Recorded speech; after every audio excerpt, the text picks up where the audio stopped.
ครับผมก็สวัสดีเพื่อนๆทุกท่านนะครับที่เข้ามารับชมผ่านทางช่องทาง YTS รถขุดเล็กซิ่งเมืองอุดรนะครับแล้วก็ YTS โยธินการช่างนะครับสำหรับวันนี้นะครับผมก็จะพาเพื่อนๆนะครับมาดู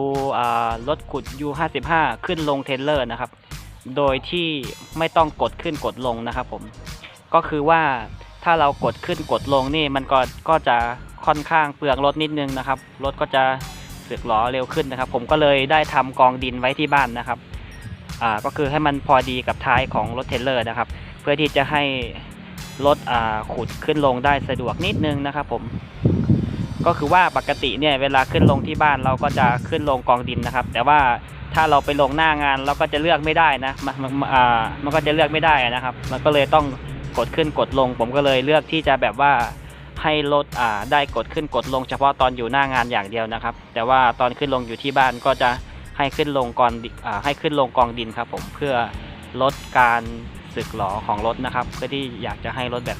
ใช้งานได้นานๆหน่อยอย่างเงี้ยครับผมโอเคครับเดี๋ยวผมจะขึ้นเทรลเลอร์ให้ดูนะครับโดยที่ไม่ต้องกดขึ้นครับผม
ครับผมก็เรียบร้อยนะครับสำหรับการขึ้นเทรลเลอร์นะครับเดี๋ยวต่อไปเราไปดูตอนลงนะครับว่าจะลงยังไงครับครับผมตอนนี้ก็มาถึงหน้างานแล้วนะครับเดี๋ยวผมจะเอารถลงนะครับผม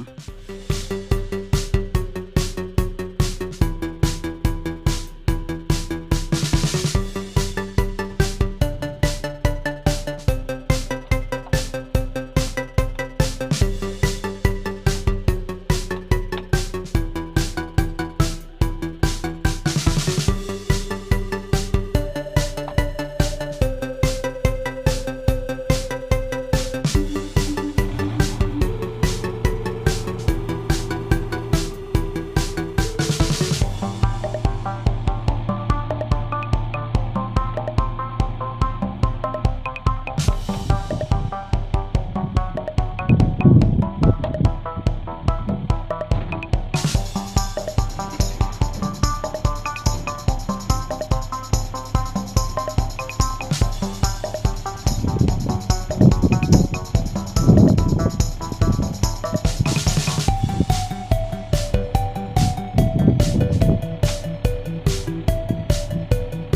ครับผมก็เรียบร้อยนะครับสำหรับการลง